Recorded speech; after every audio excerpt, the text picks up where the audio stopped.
গভীর রাত্রে হযরত ওমর মদিনার অলি-গলি ঘুরতে গিয়ে হঠাৎ হযরত ওমর দেখতে পায় মদিনার মরুভূমির মধ্যে একটা তাঁবু টাঙ্গানো। ওমর ফারুক তাঁবুর নিকটে গিয়ে দেখে দুইটা বাচ্চা মা মা বলে কাঁদতেছে, আর মা বলতেছে গোস্ত সিদ্ধ হলেই তোমাদের খাবার দেব, একটু ধৈর্য ধরো, গোস্ত সিদ্ধ হলেই তোমাদের খাবার দেব। ওমর ফারুক চিন্তায় পড়ে গেলেন, দুম্বার গোস্ত হলে 8 ঘন্টা লাগবে, উটের গোস্ত হলে বড় জোর 1 ঘন্টা লাগবে, এত গভীর রাত হয়ে গেছে এখন পর্যন্ত গোস্ত সিদ্ধ হয় না, এটা কেমন মা, এটা কেমন মা? লোকমা দিয়ে বললেন, মা তোমার কলিজায় কি তোমার সন্তানের দয়া নাই? দুইটা সন্তান ক্ষুধার জ্বালায় কান্দে, আর এখন পর্যন্ত তোমার গোস্ত সিদ্ধ হয় না, এত রাত ধরে গোস্ত সিদ্ধ না হওয়ার কারণ কি?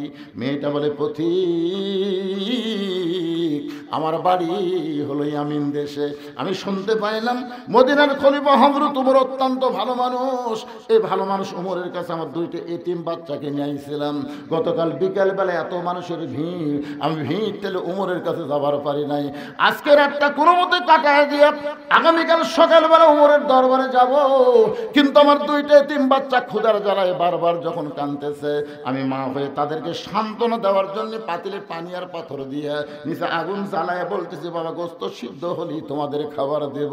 ও পথিক আমার পাথর সিদ্ধ হবে না, আমার সন্তান দুইটাকেও খাবার দেবার পারবো না, কিন্তু আমি মা হয়ে বুঝবার পারছি আমার সন্তান সকাল পর্যন্ত আর বাঁচবে না, এত খিদা নিয়ে দুইটা সন্তান হয়তো রাতের বেলায় আমার মৃত্যু হয়ে যাবে। সঙ্গে সঙ্গে ওমর ফারুক বলে, মা একটু ধৈর্য ধরো মা, আসল জায়গায় যেন বিচার দিও না। লিল্লাহে তাকবীর। ওমর ফারুক বললেন, মা একটু ধৈর্য ধরো মা, আসল জায়গায় যেন বিচার দিও না। এই কথা বলে এক দৌড়ে এসে বাইতুল মালের দরজায় বললেন, আসলাম এক বস্তা খাবার খাদ্য আমার মাথায় উঠে দে। আসলাম বলে, আমিরাল মুমিনিন কোথায় বস্তা নিয়ে যাওয়া লাগবে হুকুম দেন, আমি মাথায় করে নিয়ে যাব। ওমর কান্দার বসলাম, রে একজনের পাপের বোঝা আর একজন মাথায় নিবার পারে না, দে আমার মাথায় উঠে দে। অউলিল আমরি মিনকুমকে বিশ্বাস করে চাকর আসলাম ওমর ফারুকের মাথায় যখন খাবার বস্তা উঠে দেয়, ওমর ফারুক এত জোরে দৌড়ানো শুরু করেছে। আসলাম বলে, আমিরাল মুমিনিন একটা বস্তা মাথায় নিয়ে যদি আপনি এভাবে দৌড়ান তাহলে আপনি পড়ে গিয়ে আপনার কষ্ট হবে। ওমর কান্দে বলে, আসলাম রে আসল জায়গায় বিচার দেওয়ার আগে আমি ওমর যদি বুঝবার না পারি, এই ওমরকে আল্লাহ জাহান্নামের আগুনে পোড়ায় মারবে। ভালো যা আপনাকে শের পুরোতে আসলে এটা কি মরার আয়াত? এইটাই বুঝতে হবে আগে। আল্লাহ কোরআন লক্ষ্য করে বলতেছেন, ইজাব মানে যখন আসাবাতুহুম মুসিবাত, তোমাদের উপরে বিপদ আপদ মুসিবত আসবে, ক্বালু তখন তোমরা বলবা, ইন্না লিল্লাহি ওয়া ইন্না ইলাইহি রাজিউন। এখন কি বুঝলেন? এটা কি মরার আয়াত না বিপদ আপদ মুসিবতের আয়াত? কারণ এখানে তো অ্যাঙ্গেলে নেই, ডাইরেক্ট একের শাব্দিক অর্থ আপনাদের শুনে দিলাম। ইজা মানে যখন, আসাবাতুহুম মুসিবা তোমাদের উপরে বিপদ আপদ মুসিবত আসবে, আল্লাহ বলতেছেন ক্বালু তখন তোমরা বলো, ইন্না লিল্লাহি ওয়া ইন্না ইলাইহি রাজিউন। এখন যে আপনারা ইন্না লিল্লাহ পড়েন মানুষ মরার পরে, এই ইন্না লিল্লাহর বাংলা অর্থ কি?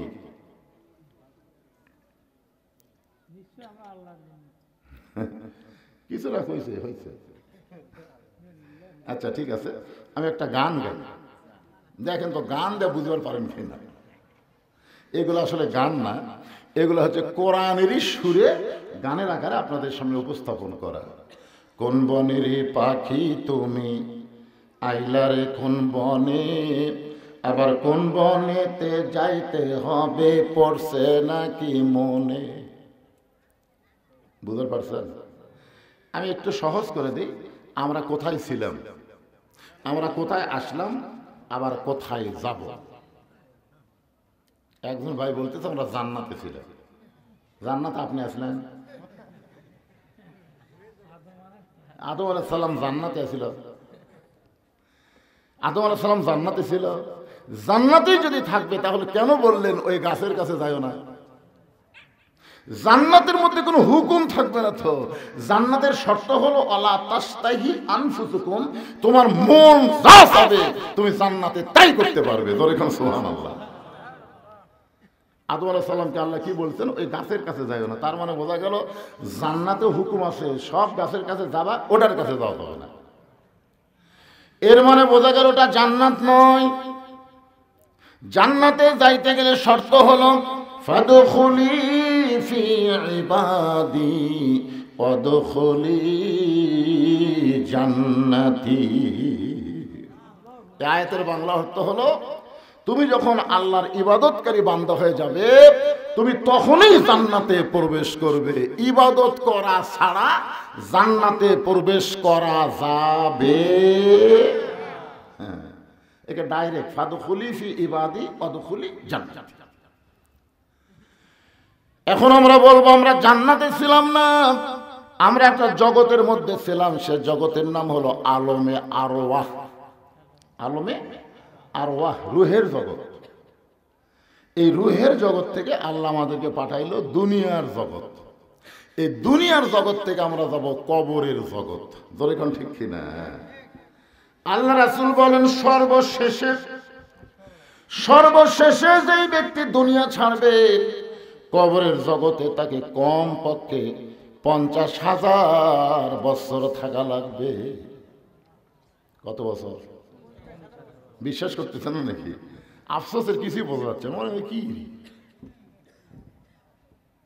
সর্বশেষে যেই ব্যক্তি মৃত্যুবরণ করবে, কবরের জগতে তাকে 50,000 বছর থাকা লাগবে। যে দুনিয়ার জগতে আমাদের কোনো কি নাই, নিশ্চয়তা আছে নাকি? আপনি যে 3তলা 4তলা বাড়ি বানাচ্ছেন আর বারবার ঘাট কাট করে দেখতেছেন, কি দেখো ভাই? রড বার করে রাখছি, হুজুর আর একতলা করবো, আর একতলা।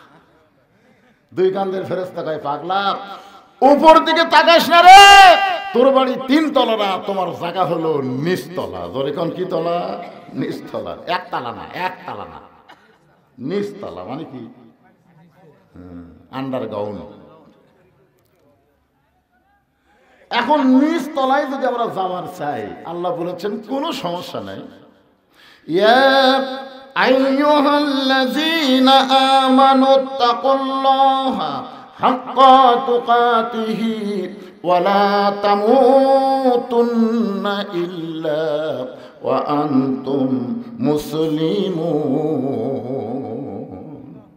কোনো সমস্যা নাই, যদি মুসলমান হয়ে মরতে পারো, তোমাদের নিচতলা কবরকে আমি আল্লাহ জান্নাতের বাগান বানায়া দেব।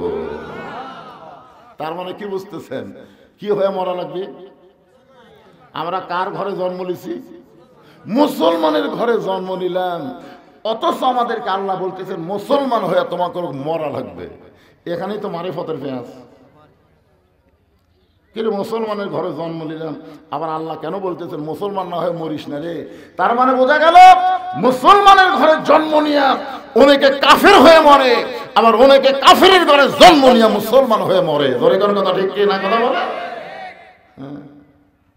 মুসলমানের ঘরে জন্ম নিয়া কোরআনের কথা বললে কয় রাজনীতি করতেছে। ওই কি মুসলমান?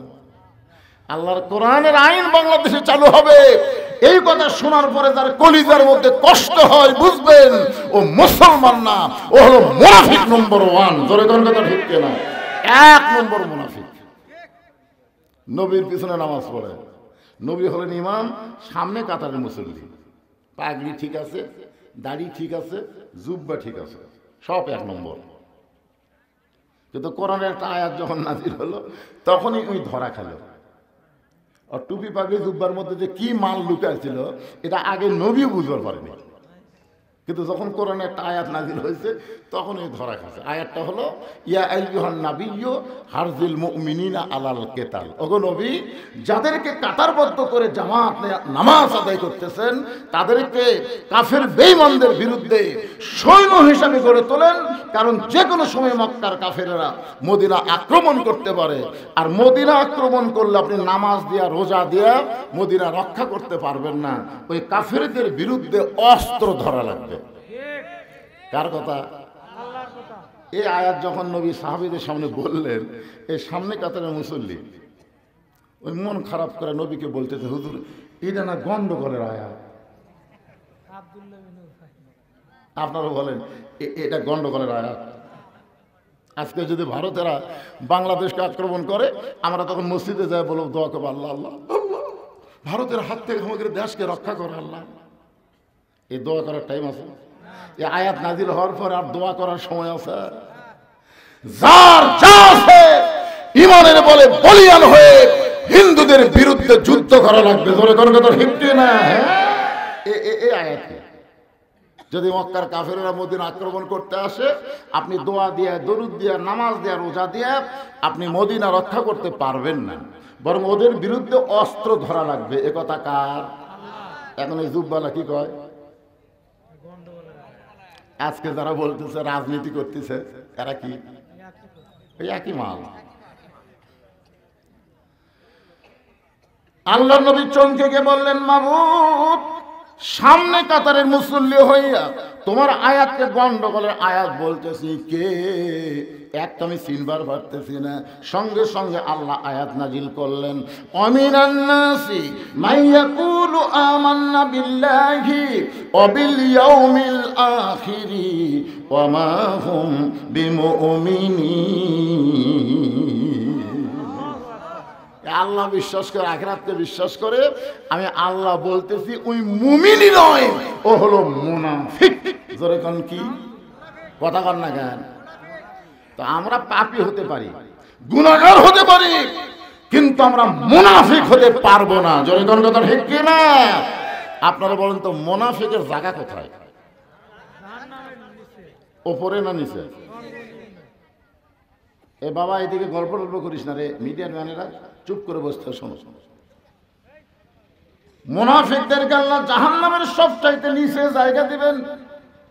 সাহাবীরা জিজ্ঞাসা করলেন, ইয়া রাসূলুল্লাহ, জাহান্নামের নিচে মুনাফিকের খাদ্য কি হবে? রাসূল বলেন, ওপরে যে কাফের থাকবে, ওই কাফেররা যে পেশাব পায়খানা করবে, ওই পেশাব পায়খানা হবে মুনাফিকের খাদ্য। তাহলে কাফেরের পেশাব পায়খানা হলো মুনাফিকের খাদ্য। এখন আপনারা বলেন, আমরা কিছু মুনাফিক হওয়ার চাই, তাহলে কি হয়ে মরা লাগবে? মুসলমান হয়ে মরতে গেলে আমাদের করণীয় কি? এই যে একটা গজল আছে, কিন্তু যেদিন ডাক পড়িবে কবর মাঝে যাইতে, জোগাড় কিছু করছ বন্ধু তার মাঝে বিছাইতে। আপনার বলেন তো, কবে ডাক পড়বে? দেখেন কি বলতে, কিন্তু যেদিন, মানে সময় বান্ধা দেয়নি বাজান।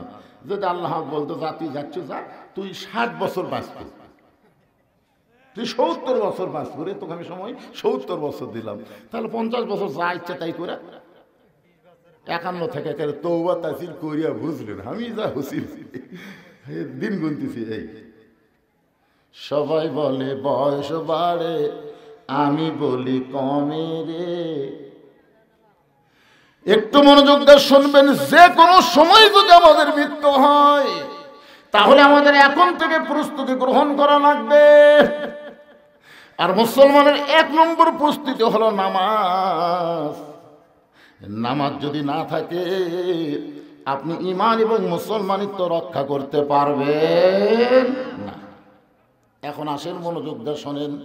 ইজা আসাবাতুহুম মুসিবাতুন ক্বালু ইন্না লিল্লাহি ওয়া ইন্না ইলাইহি রাজিউন।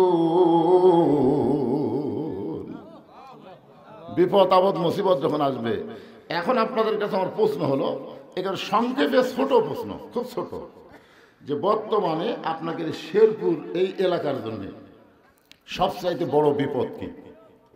যে বিপদের সময় আল্লাহ ইন্নালিল্লাহ পড়ার হুকুম দিল, কলু মানে কি আল্লাহ ফরজ করে দিল। এখন আপনারা বলেন, আপনাদের এলাকায় সবচাইতে বড় বিপদের নাম কি?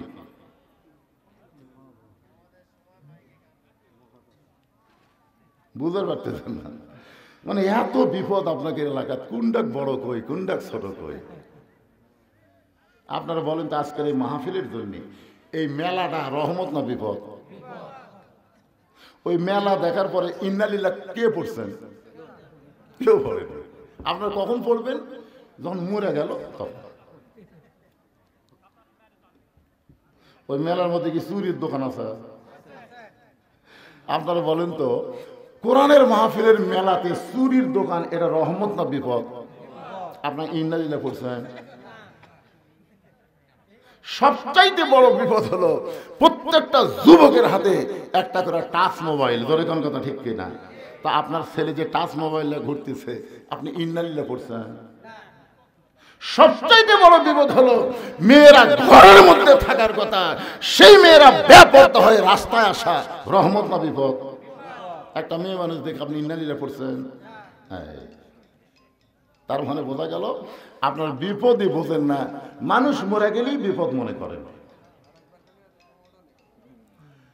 সবচাইতে বড় বিপদ মানুষ মরার পরে ইন্নালিল্লাহ কেন পড়ি? এই কারণেই পড়ি, আমাদের জন্য মরাটাই হলো সবচাইতে বড় বিপদ।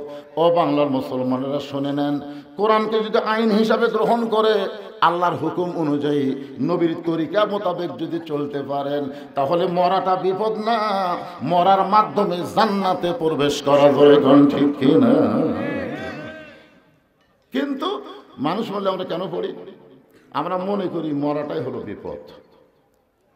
আল্লাহ রাসূল বললেন, সর্বশেষে যেই ব্যক্তি কবরে যাবে, কবরের জগতে তাকে 50,000 বছর থাকা লাগবে।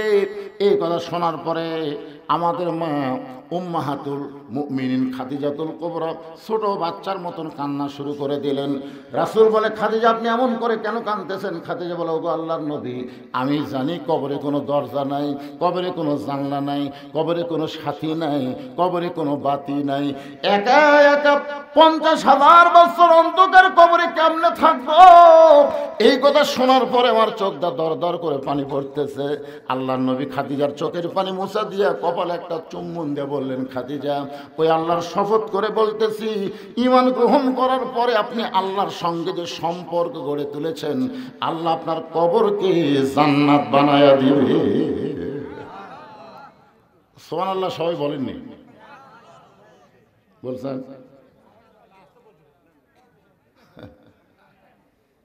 এবার এই তিনজন কি গল্প করে?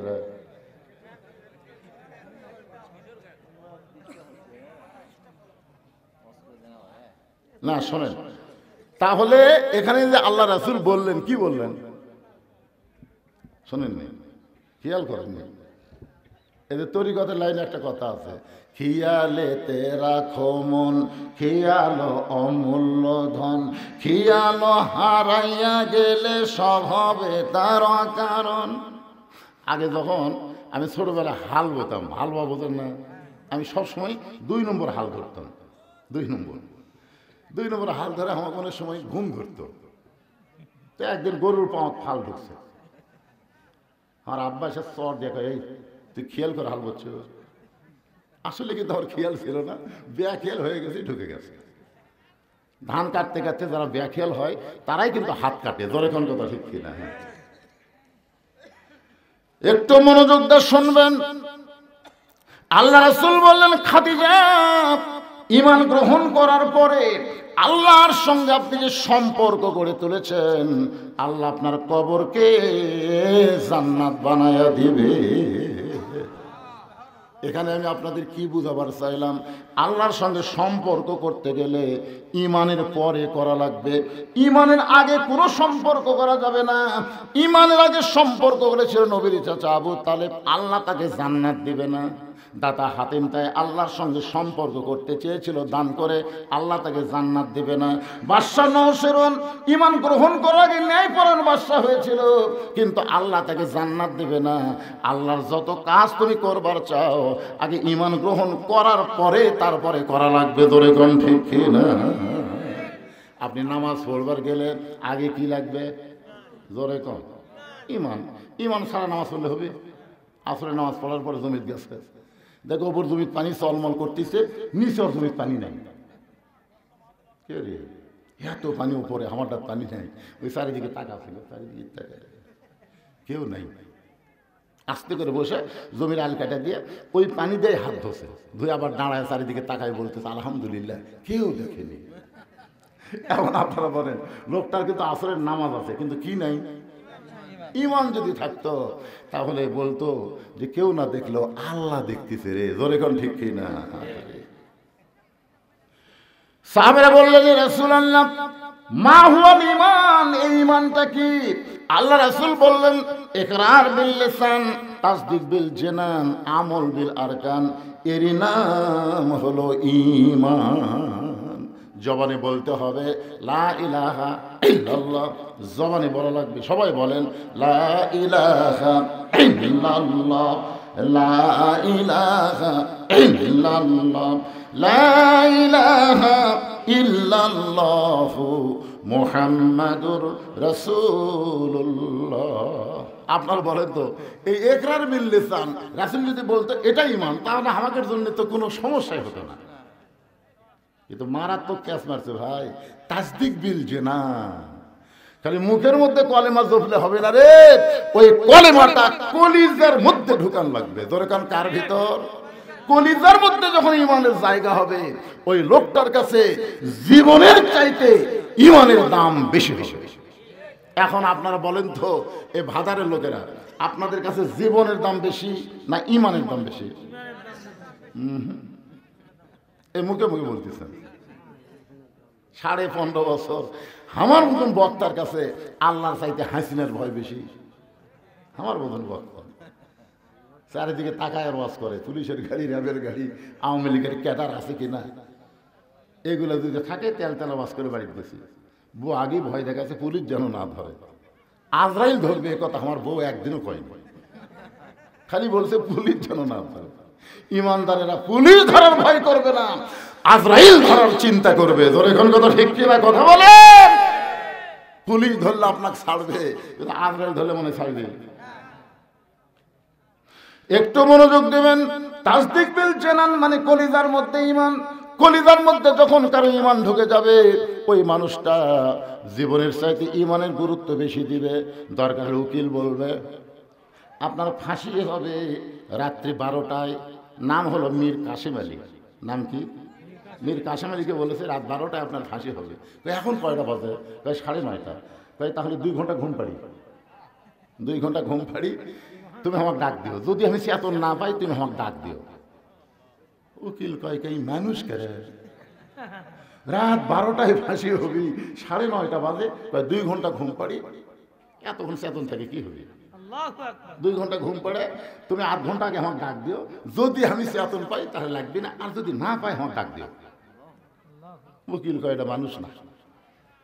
3 ঘন্টা পর তার ফাঁসি হবি, আর এই কয় আমি ঘুম পাড়ি।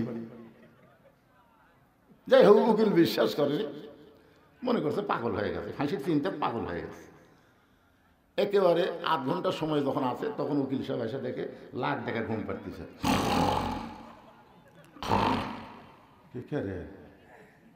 আর 8 ঘন্টা ফাঁসির সময় এখনো ঘুম পাড়ে, ডাক দিতে। লাভ ধরে বলছে ভাই ফাঁসির টাইম হচ্ছে? না স্যার, এখন 8 ঘন্টা আছে।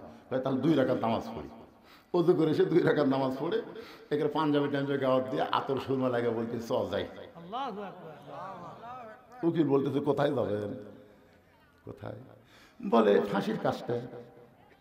আপনি জানেন আপনার ফাঁসি হবে, মৃত্যু হবে? মীর কাসেম আলী মুসকে মুসকে হাসার বলে তোমরা বলো আমার ফাঁসি হবে, কিন্তু আমার আল্লাহর কোরআন বলতেছে আমার মৃত্যু হবে না। ওয়ালা তাকুলু লিমান ইউকতালু ফি সাবিলিল্লাহি আমওয়াতুন বাল আহইয়াউ ওয়ালাকিন লা তাশউরুন। কলিজার মধ্যে যখন ঈমানের জায়গা হবে, ওই মানুষটা ফাঁসিকে মৃত্যুবরণ করবে না, বরং ফাঁসিকে আল্লাহর জন্য জীবিত মনে করে তারা হাসতে হাসতে ফাঁসির মঞ্চে যাবে, কারণ তাদের কাছে জীবনের চাইতে ঈমানের দাম বেশি। এবার জানে মুখত মাছ রাখা আসুক, মাছটা খোলো তো, এতদিন পর আছি, তোমার চেহারা দেখো না। আমি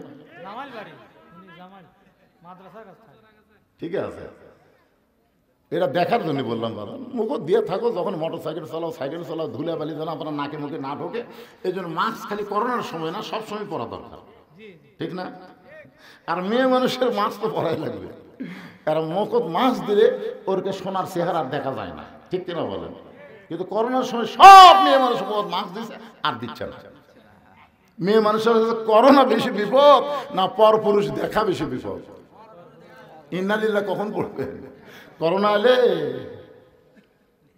আল্লাহ কোরআনে বললেন ওয়াকরনা ফি বুয়ুতিকুন্না ওয়ালা তাবাররাজনা তাবাররুজাল জাহিলিয়াতিল উলা। রাসূল খাদিজার কপালে চুম্বন দিয়ে বললেন, খাদিজা, ওই আল্লাহর শপথ করে বলতেছি, ঈমান গ্রহণ করার পরে আল্লাহর সঙ্গে যে সম্পর্ক গড়ে তুলেছেন, আপনার যখন মৃত্যু হবে আল্লাহ আপনার কবরকে জান্নাত বানায়া দিবে। এখন আপনাদের কাছে আমি জানতে চাই, গোরস্থান যদি জান্নাত হয়ে যায় তাহলে 500 বছর কি, আর 50,000 বছর কি, আর 1 কোটি বছর কি? গোরস্থান জান্নাত হয়ে গেছে, আর এখানে বছরের হিসাব আছে? সুবহানাল্লাহ। এরপরেও মা খাদিজা যখন ছোট বাচ্চার মতন কান্দে, রাসূল বলে, খাদিজা, এত বড় সান্ত্বনা পুরস্কার দিলাম, এরপর আপনি কাঁদেন কেন? খাদিজা বলে, রাসূলুল্লাহ, যদি আপনার কাছে কিছু চাই আপনি কি আমার দিবেন না? সঙ্গে সঙ্গে রাসূল 3 বার নাউজুবিল্লাহ বললেন। নাউজুবিল্লাহ, নাউজুবিল্লাহ, নাউজুবিল্লাহ। কয়বার? খাদিজা বললেন, হুজুর, আমি আপনার কাছে কিছু চাই। এই কথা শোনার পরে আপনি 3 বার নাউজুবিল্লাহ বলার কারণ? রাসূল বলেন, খাদিজা, ঈমান গ্রহণ করার পরে আল্লাহ ছাড়া অন্য কারো কাছে চাওয়া জায়েজ। এখন আপনারা আল্লাহ ছাড়া অন্য কারো কাছে চান?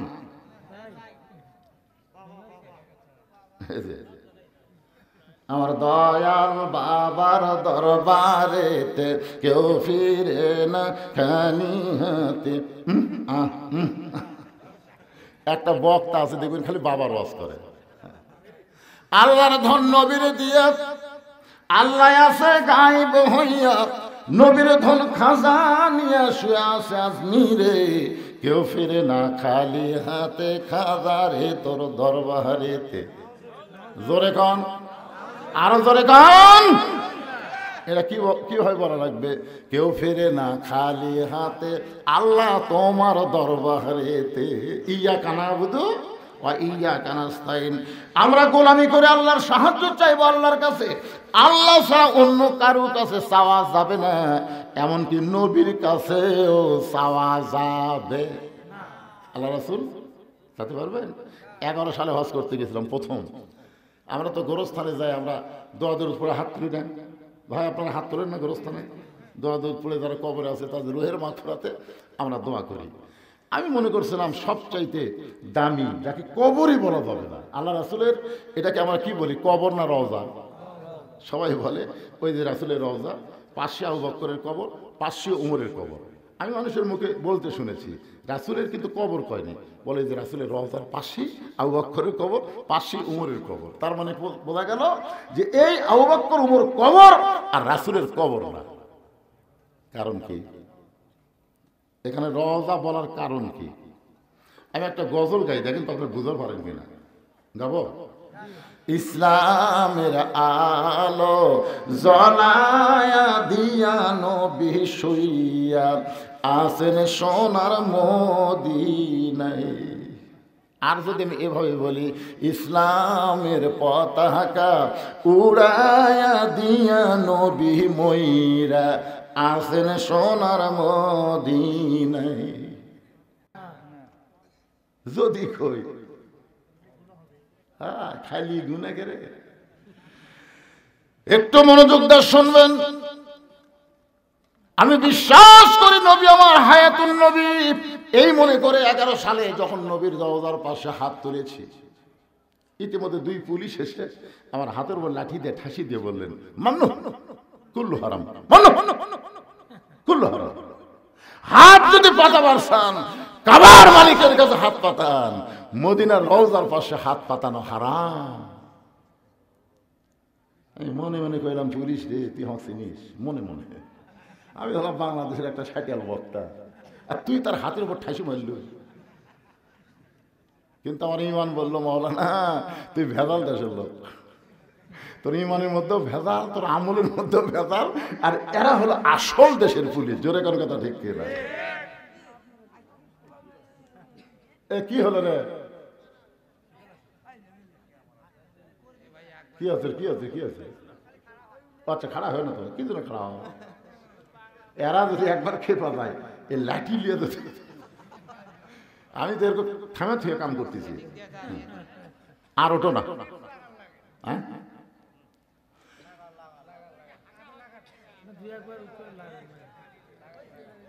হ্যাঁ, কি বলতেছিলাম, কি বলতেছি একটু মনোযোগ দিয়ে শুনেন। আজকের ওয়াজের শুরু থেকে শেষ পর্যন্ত কবরকে নিয়ে ওয়াজ হবে, কোনো রাজনীতি চলবি না। কিসের অ্যাঙ্গেল?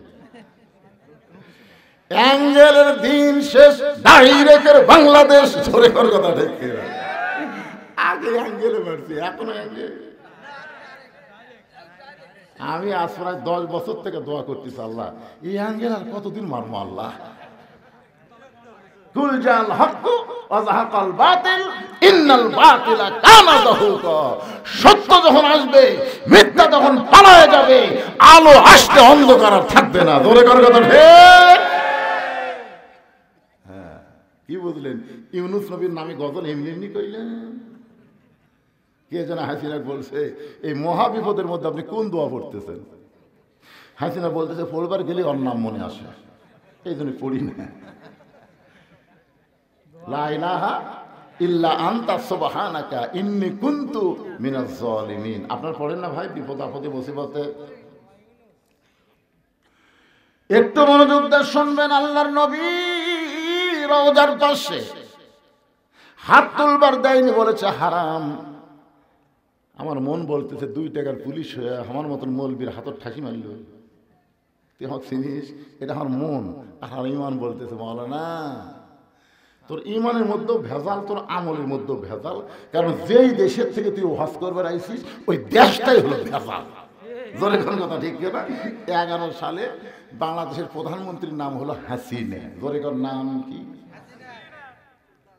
এরশাদ চাচা পতনের পর বাংলাদেশের জনগণ আর মরদ মানুষও দেখেইনি পারে। আগামী ইলেকশনে যে কি হবে, খালেদা যে হারে চাঙ্গা হচ্ছে, হাসিনার সময় মনে হয় খালেদা যায় যায় অবস্থা। ধরে কোন ঠিক কিনা? এখন মোটামুটি সাইজ হচ্ছে।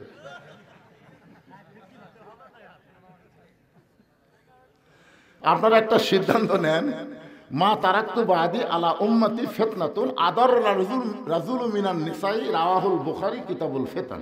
আল্লাহ রাসূল বলেছেন, আমার পরে আমার উম্মতের জন্য সবচাইতে বড় বিপদ হলো পুরুষ মানুষের জন্য নারী নেত্রী হওয়া। নারী নেত্রী হওয়ার পরে ইন্না লিল্লাহ কোনদিন পড়ছে? এই দেখ, আগামীতে আর কোন নারীকে বাংলাদেশের নেত্রী আমরা দেখতে চাই না। পুরুষ মানুষ হবে বাংলাদেশের নেতা। ধরে ধরে ধরে সবাই বলে আল্লাহুম্মা আমিন। একটু মনোযোগ দিয়ে শোনেন। ভেজাল দেশের মানুষ, আমি আলেম হলেও ভেজাল। যেটার প্রমাণ পাইছি জয়তুনের দোকানে গিয়া দোকানদারকে বললাম, ভাই আসল জয়তুনের তেল দেন। যেই কইছি, দোকানদার কর্মচারীকে বলতেছে, হারাম হারাম কুল্লু হারাম। ও আমারে ধাক্কা দিয়ে বের করে দিল। এক সৌদি আমাদের বাংলাদেশে চাকরি করে সৌদিতে, তাকে বললাম, কে রে ভাই, খালি আসল চাইছি, তাতে আমাকে ঘর থেকে বাইর করে দিল কেন? বলে, হুজুর এখানে নকলই নাই। তো যেখানে নকল নাই সেখানে আসল চাওয়া মাত্রই ওরা বুঝবার পারছে আপনি ভেজাল দেশের লোক। কারণ কি জানেন? ওই দেশে আল্লাহর আইন চলে, আর বাংলাদেশে মানুষের আইন চলে। আল্লাহ হচ্ছেন আসল, আর মানুষ হচ্ছে ভেজাল। জোরে করে কথা ঠিক না? এই জন্য আগামীতে আমরা ভেজাল আইনে চলবো না, আল্লাহর কোরআনের আইনে আমরা চলতে চাই। কারা কারা চলতে চান? 2 হাত তুলে আমার আল্লাহকে দেখান। লিল্লাহি তাকবীর। হাত নামান। আল কোরআনের আলো। সংসদে কে করল? হাসিনা নাই তো?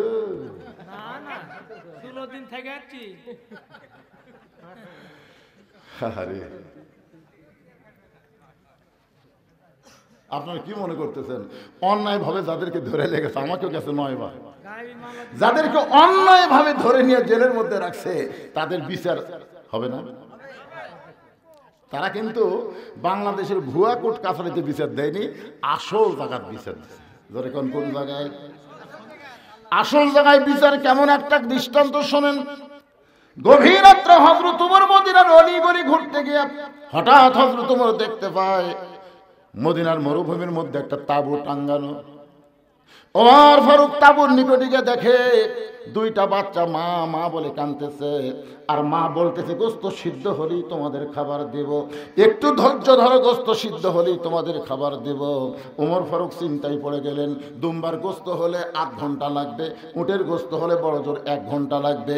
এত গভীর রাত হয়ে গেছে, এখন পর্যন্ত গোস্ত সিদ্ধ হয় না, এটা কেমন মা, এটা কেমন মা? লোকমা দিয়ে বললেন, মা তোমার কলিজায় কি তোমার সন্তানের দয়া নাই? দুইটা সন্তান ক্ষুধার জ্বালায় কান্দে, আর এখন পর্যন্ত তোমার গোস্ত সিদ্ধ হয় না। এত রাত ধরে গোস্ত সিদ্ধ না হওয়ার কারণ কি? মেয়েটা বলে, পথিক আমার বাড়ি হলো ইয়ামিন দেশে, আমি শুনতে পাইলাম মদিনার খলিফা হযরত ওমর অত্যন্ত ভালো মানুষ। এই ভালো মানুষ ওমরের কাছে আমার দুইটা এতিম বাচ্চাকে নিয়ে আইছিলাম। গতকাল বিকালবেলা এত মানুষের ভিড়, আমি ভিড় ঠেলে ওমরের কাছে যাবার পারি নাই। আজকে রাতটা কোনো মতে কাটায় দিয়ে আগামীকাল সকালবেলা ওমরের দরবারে যাব, কিন্তু আমার দুইটা এতিম বাচ্চা ক্ষুধার জ্বালায় বারবার যখন কাঁদতেছে, আমি মা হয়ে তাদেরকে সান্ত্বনা দেওয়ার জন্য পাতিলে পানি আর পাথর দিয়ে নিচে আগুন জ্বালায় বলতেছি, বাবা গোস্ত সিদ্ধ হলেই তোমাদের খাবার দেব।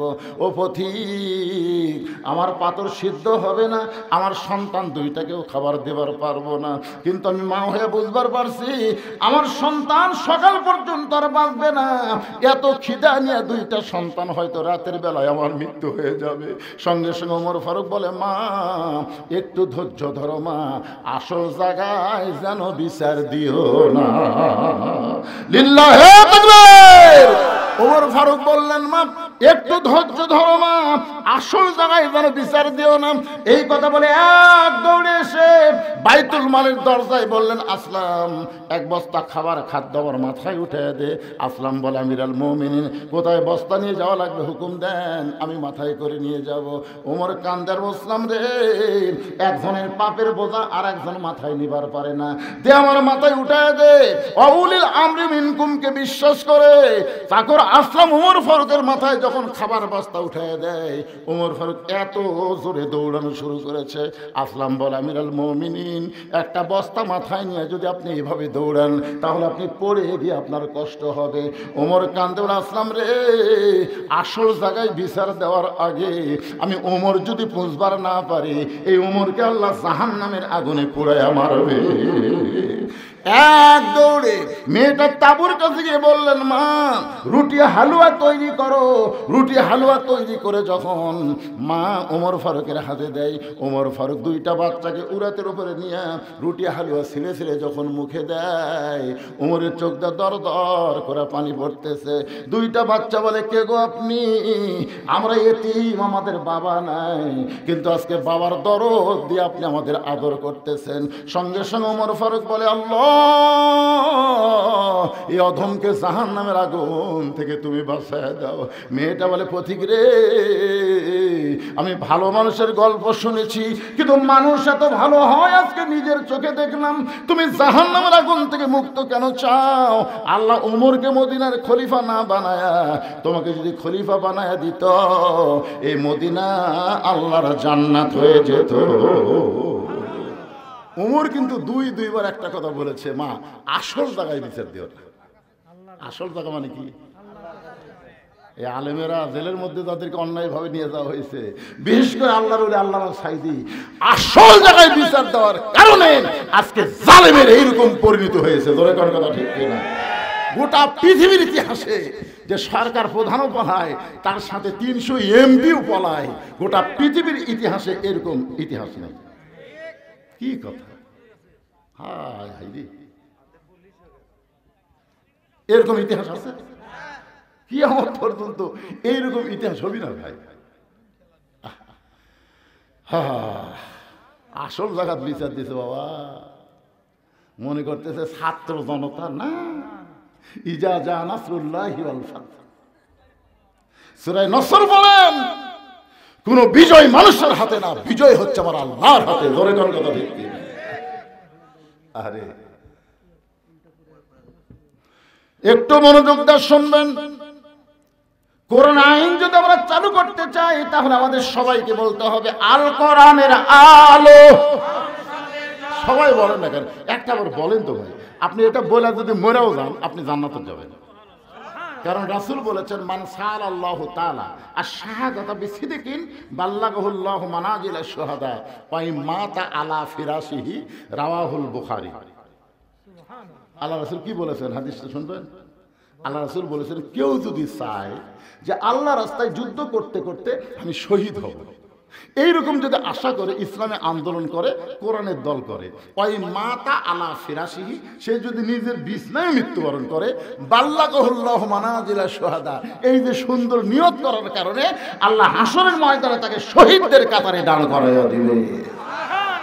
তা আপনি যদি সংসদে আল্লাহর কোরআন চান, এটা যদি আপনি দেখতে নাও পারেন, এর আগে যদি আপনার মৃত্যু হয়, এরপরেও আল্লাহ আপনাকে জান্নাতকে ঠিকানা বানাই দিবে, কারণ আপনি এই যে একটা স্লোগান দিয়েছেন, এটা হক স্লোগান।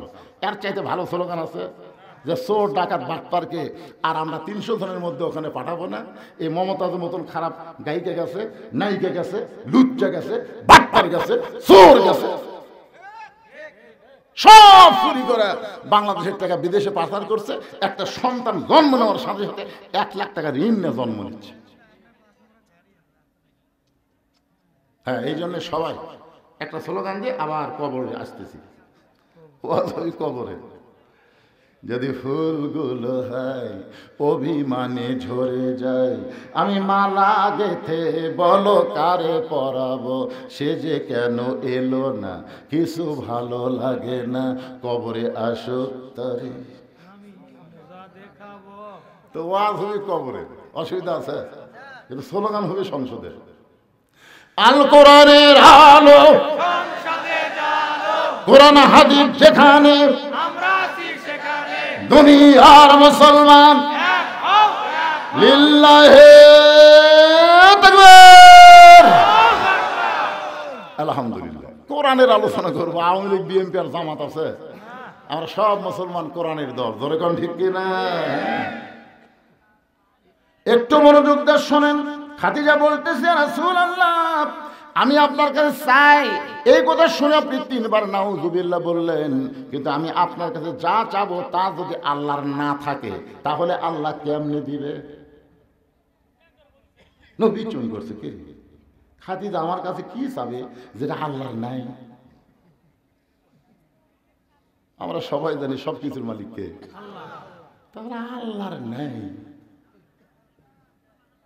রাসূল বলতেছে খাদিজা, আপনি একজন 1 নম্বর ইমানদার। সর্বপ্রথম নবীর হাতে যিনি কলেমা পড়ে মুসলমান হয়েছে তার নাম কি?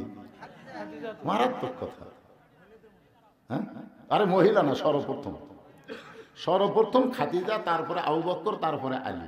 এটা ইতিহাসবিদ লিখছে। পুরুষের মধ্যে আবু বকর, মহিলাদের মধ্যে খাদিজা, আর বাচ্চাদের মধ্যে আলী, কিন্তু প্রথম খাদিজা, তারপর আবু বকর, তারপর আলী। আমার কথা কি বুঝলেন? এটা আপনার লেখবার গেলে কি, সর্বপ্রথম খাদিজা, মহিলাদের মধ্যে সর্বপ্রথম পুরুষ আবু বকর, সর্বপ্রথম বাচ্চা আলী। কারণ খাদিজা যখন ঈমান গ্রহণ করছে তখন খাদিজার বয়স ছিল 55 বছর। কয় বছর? আর আবু বকর রাদিয়াল্লাহু যখন ঈমান গ্রহণ করছে তখন তার বয়স ছিল 37 বছর। আর হযরত আলী যখন ঈমান গ্রহণ করছে তখন তার বয়স ছিল 7 বছর 9 মাস। এখন আপনাদের কাছে যেটা বুঝতে পারতেছি সেটা হলো, আপনারা বলেন তো বাংলাদেশে কোনো পীরের বউ ওই পীরের মুরিদ আছে? কেন নাই? কারণ বউ জানে আমার পীর সাহেব মাঝে মধ্যেই মুরিদের বইয়ের দিকে চোখ মারে, 1 নম্বর লুচ্ছে। বাংলাদেশে কোনো ডাক্তারের বইয়ের সিদার লাগে না, বাংলাদেশের কোনো মৌলবীর বাড়িতে মিলাতে হয় না। এখন কথা ঠিক না? এই 3টা জিনিস আপনারা খেয়াল করবেন। হ্যাঁ, কিন্তু সর্বপ্রথম নবীর বিবি নবীকে বলে নবী বলে স্বীকার করেছে। এখান থেকে বোঝা গেল পীর ধরা চলবি না, মৌলবি ধরা চলবি না, হুজুর ধরা চলবি না, ধরা লাগবে একমাত্র আমাদের নবীকে। ধরে কোন কথা ঠিক কিনা? উপায় নাই রে, উপায় নাই রে, উপায় নাই, নবী বিনে আল্লাহ পাওয়ার উপায় নাই। সবাই বলেন উপায় নাই রে, উপায় নাই রে, উপায় নাই, নবী বিনে আল্লাহ পাওয়ার উপায় নাই। দেখেন কোরআনে আয়াতটা দেখেন, আতিউল্লাহ ও আতিউর রাসূল ও আতিউ কিন্তু নাই, ও আতিউ নাই কিন্তু ও উলিল আমরি মিনকুম। আপনার বলেন তো এই দুই জায়গাতে আতিউ থাকলো, আতিউল্লাহ ও আতিউর রাসূল, কিন্তু শেষকারে এখানে ও আতিউ আল্লাহ বাদ দিল কেন? এখানে আল্লাহ কেন বললেন ও উলিল আমরি মিনকুম? নিঃসন্দেহে আল্লাহর হুকুম মানতে গেলে নিঃসন্দেহে নবীকেই শুধু গ্রহণ করা যাবে, নবী ছাড়া অন্য কাউকে নিঃসন্দেহে গ্রহণ করার উপায়। এই জন্য আল্লাহ বললেন উলিল আমরি মিনকুম। আমরা উলিল আমরকে মানব কতক্ষণ? উলিল আমর নবীর তরিকার মধ্যে থাকবে যতক্ষণ। জোরে কোন কথা ঠিক কিনা? নবীর তরিকা বাদ দিয়ে নিজে একটা তরিকা বানালো কাদরিয়া, নিজে একটা তরিকা বানালো চিশতিয়া, নিজে একটা তরিকা বানালো মুজাদ্দিদিয়া, নিজে একটা তরিকা বানালো নকশবন্দিয়া। তার মানে বোঝা গেল নবীর তরিকা বাদ দিয়ে নিজে কেউ যদি তরিকা বানায় ওই তরিকা মানা যাবে না। কেবলমাত্র আল্লাহর হুকুম নবীর তরিকা মোতাবেক আমাদের চলা লাগবে। ধরে কোন ঠিক কি না? আমার কথাকে বুঝবার পারছেন? আমরা ইমাম মানবো, ইমাম আপনি মানবেন না? একতে যাই তুই বেহাদাল ইমাম কসেন মানবেন না? কতক্ষণ? খালি নামাজ নয়, ইমাম যদি নামাজের 4 রাকাতের মধ্যে 3 রাকাত বসে মানবেন? মানবেন? টাইটেল বস দাওরা ফাঁস এতদিন 4 রাকাত পড়াছে, আজকে 3 রাকাত বসেছে, আমরা বসে থাকি রে। তার মানে বোঝা গেল ইমাম মানব ততক্ষণ নবীর তরিকার উপর আছে যতক্ষণ। ধরে কোন কথা ঠিক কিনা? নেতা মানব ততক্ষণ নবীর তরিকা মোতাবেক নেতা আছে যতক্ষণ। পীর মারব ততক্ষণ নবীর তরিকা মোতাবেক পীর সাহেব আছে যতক্ষণ। ধরে কোন কথা ঠিক কিনা? আমার কথা কি বুঝতে পারলেন? হ্যাঁ, চিন্তা করছেন ওমর ফারুক কেবল খুতবা দিচ্ছে, বাংলাদেশের মতন 96টা দেশের খলিফা, ইয়ার কিনা? বাংলাদেশের মতো কয়টা? 96টা দেশের মাঝখান থেকে এক সাহাবী দাঁড়িয়ে বলতেছে আমির আল মুমিনিন আপনার খুতবা আমরা শুনবো না। ওমর ফারুক বললেন আমার অপরাধ কি? বলে আপনার অপরাধ হলো আমাদেরকে খাটো পাঞ্জাবি দিয়ে আপনি লম্বা জুব্বা গাউত দিয়ে খুতবা দিচ্ছেন। আমাদেরকে খাটো দিবেন আর আপনি লম্বা জুব্বা পরবেন। যতক্ষণ পর্যন্ত লম্বা জুব্বা কোথায় পেলেন এটা না বলা পর্যন্ত আপনার খুতবা শুনবো না। ওর চোখ দিয়ে পানি পড়তেছে আর মুখটা খালি মুসকি মুসকি হাসতেছে। চোখ দিয়ে পানি পড়তেছে আর মুখটা মুসকি মুসকি হাসার কারণ কি জানেন? যে আল্লাহ তোমার কোরআন দিয়ে যখন দুনিয়া চলবে তখন নেতা ভুল করলেও সাধারণ মুসল্লি পর্যন্ত লোকমা দিবার পারবে। ধরে কোন কথা ঠিক কিনা? আপনার বলেন তো 15.5 বছর কোন লোকমা দিবার পারছেন? আমি খালি শেরপুর গুয়াহাটি আপনাকে এমপি যেটা ছিল শালা চোর পুলিশ, চোরজা পুলিশ হতে আমার শোনেন না আপনারা? চোরজা পুলিশ হতে হয়, চোর চুরি করার পুলিশ। এই শালা এসপি যতদিন আসলো আমি হঠাৎ গুয়াহাটির মধ্যে বলেছি যে প্রধান বক্তার মুখত দাড়ি লাগে আর প্রধান অতিথির মুখত দাড়ি থাকলে ভালো হয় না। এই কথা কেমন খারাপ হয়েছে? শালা এমন গরম হলো, এটা কিন্তু লোক মানা। আমি একটা ভালো কথা কইছি আর গরম হয়ে কয় ধনুষের পর হারাম, আমার জন্য বলে হারাম। কে রে শালা তুই কুটি আর আমি কুটি রে রে। সারাগান্ধীর মানমান করছিল আজ থেকে সারাগান্ধীর সোনাতলা বদরুশের জন্য হারাম করে দিলাম। আমি বললাম তুই হারাম করার কে রে? এই ঘটনার কিছুদিন পরে শালা মরিছে মারা। আরে কি মনে করতেছেন? উনি নেতা, একটা এমপি, তার মুখে দাঁড়িয়ে রাখা নবীর সুন্নতের কথা বলেছি আর বেটা খেপে গেছে। কারণ মানুষের তৈরি আইন দিয়ে বাংলাদেশ চলে, লোকমা দিলি নেতা খেপে। আর কোরআন দিয়ে যখন দুনিয়া চলবে সাধারণ মুসল্লি বাংলাদেশের মতন 96টা খলিফার খুতবা বন্ধ করে দিচ্ছে। আমাদেরকে খাটো পাঞ্জাবি দিয়ে আপনি লম্বা জুব্বা পরে খুতবা দিচ্ছেন। যতক্ষণ লম্বা জুব্বার কাহিনী না বলবেন ততক্ষণ আপনার খুতবা শুনবো না। ওমর ফারুকের চোখ দিয়ে দর দর করে পানি পড়তেছে। এমন সময় 30 পারা কোরআনের হাফেজ, 6 লক্ষ হাদিসের হাফেজ, নাম হলো আব্দুল্লাহ ইবনে ওমর। সুবহানাল্লাহ। দেখছেন নেতার বেটা যোগ্যতা? দেখছেন নেতার বেটা 30 পারা কোরআনের হাফেজ, 6 লক্ষ হাদিসের হাফেজ। আর হামাকের এমপির বেটার খবর কি? এই আমাদের প্রধানমন্ত্রীর বেটা খ্রিস্টান মহিলা বিয়ে করছে, দেখছেন? আরে কি মনে করছেন? চিন্তা করে দেখেন, বাংলাদেশের মতন 96 দেশের খলিফা হযরত ওমর, যাকে বলা হয় অর্ধ পৃথিবীর খলিফা, ধরে কোন ঠিক কিনা? তার ছেলে 30 পারা কোরআনের হাফেজ, 6 লক্ষ হাদিসের হাফেজ। বাবার পাশে দাঁড়ায় বলতেছে, রে নবীর সাহাবীরা, তোমরা খাটো পাঞ্জাবি হলেও তো নতুন কাপড় পরে নামাজ পড়তে এসেছো। আমার পরনে লক্ষ্য করে দেখো, আমার পরনে কিন্তু নতুন কোনো কাপড় নাই। ওসমান গনি বলতেছে, আব্দুল্লাহ, আজকে জুমার দিনে নতুন কাপড় না পরে তুমি পুরাতন কাপড় পরছো কেন? আব্দুল্লাহ বলতেছে, আমি যদি নতুন কাপড় আজকে পরতাম তাহলে আমার বাবার জুব্বা লম্বা হতো না। কি বুঝলেন? আমি যদি আজকে নতুন কাপড় পরতাম তাহলে আমার বাবার জুব্বা লম্বা হতো না। রে নবীর সাহাবীরা, শোনো, তোমরা সবাই যখন ঘুমায় থাকো, এমন সময় আমার বাবা ঘুমায় না।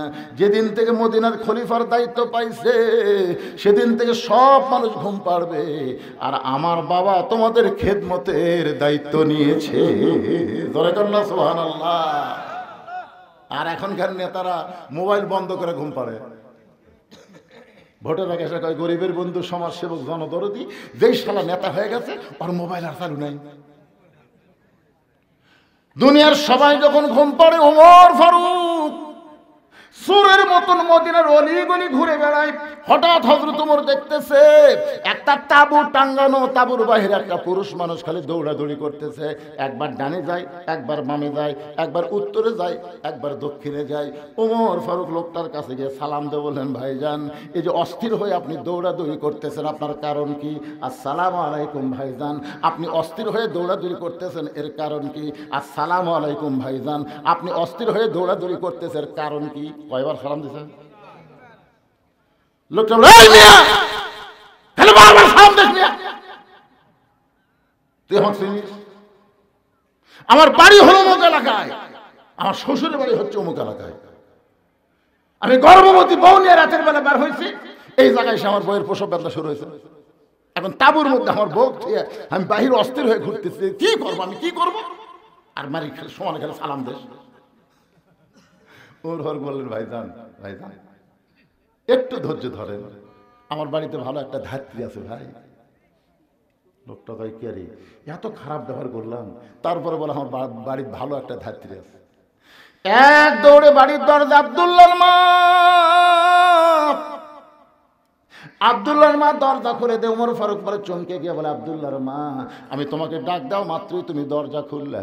তুমি যদি ঘুমের মধ্যে থাকতে তাহলে এত তাড়াতাড়ি দরজা খুলতে পারত না। বলো তো, এত তাড়াতাড়ি দরজা কেমনি খুললে? বউ কান্দার বলে, স্বামী গো, আপনি যখন থেকে খলিফা হয়ে পাগল হয়ে গেছেন, আমিও তখন থেকে আপনার জন্য দরজায় দাঁড়িয়ে থাকি। আপনি আসা মাত্র দরজা খোলার অপেক্ষা। আপনি কষ্ট করে মানুষের দুঃখ কষ্ট দেখবেন, আর আমি আরাম করে বিছানায় ঘুমাবো।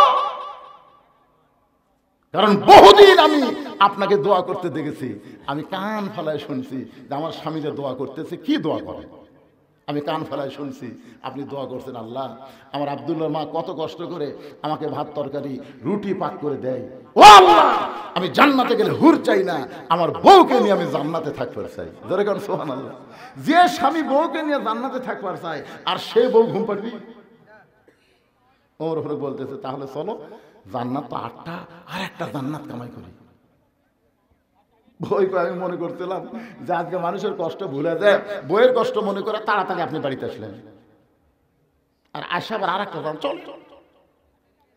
তারপর অন্য পাশে যে ঢুকে দিয়েছে বউকে, বিবি রে, একজন মেয়ের বাচ্চা যদি কেউ ধাত্রী হয়ে ধরে, আল্লাহ তারে খুশি হইয়া জান্নাতের খোঁজ খবরই দেয়। বাচ্চা হয়ে গেছে।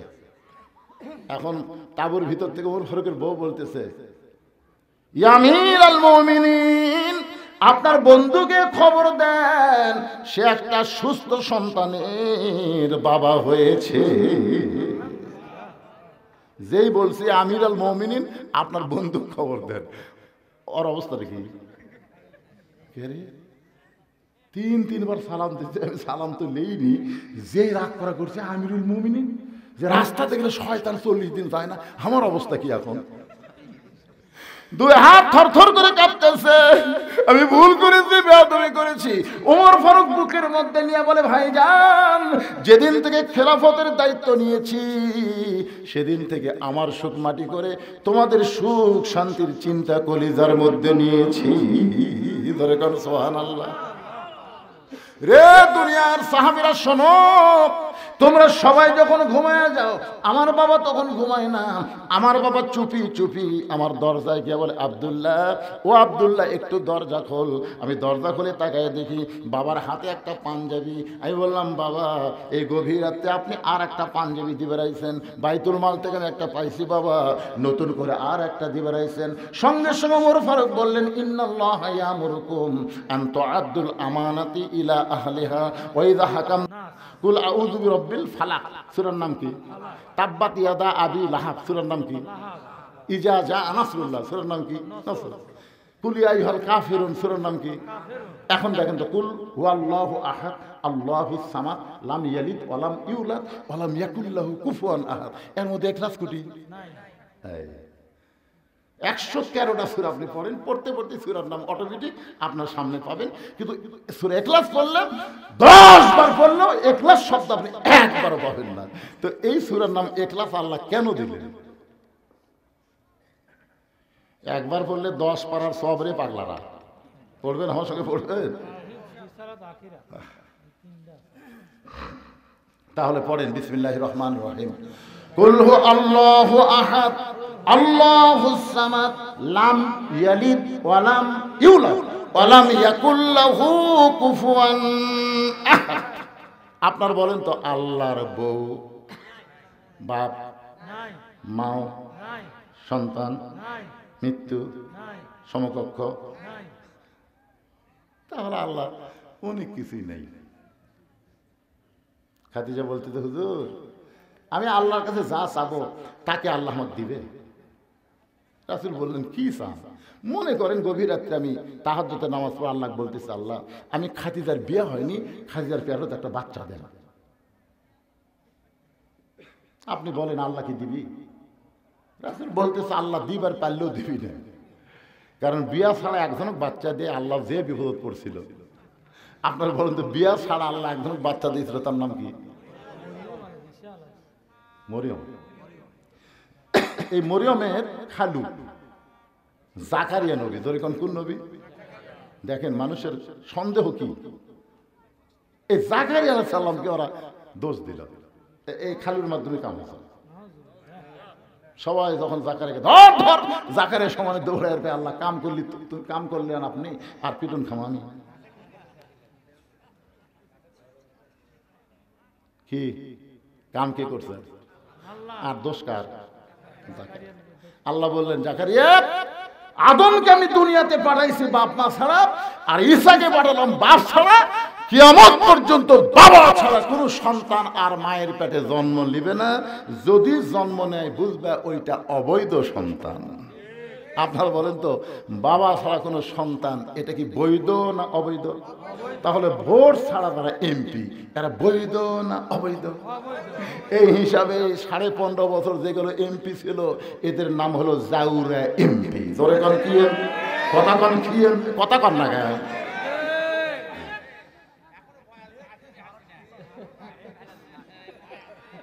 এই আজকের হেডলাইন দিবার জাউরা এমপি।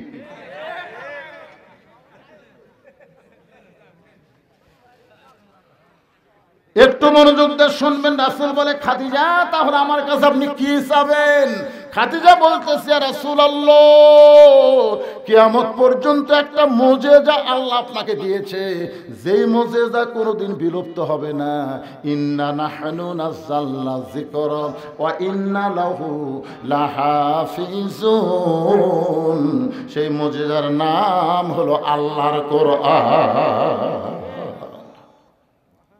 ওগো আল্লাহর নবী, এই কোরআন পাওয়ার জন্য 3.5 বছর আপনি গারে হীরার মধ্যে সাধনা করেছেন।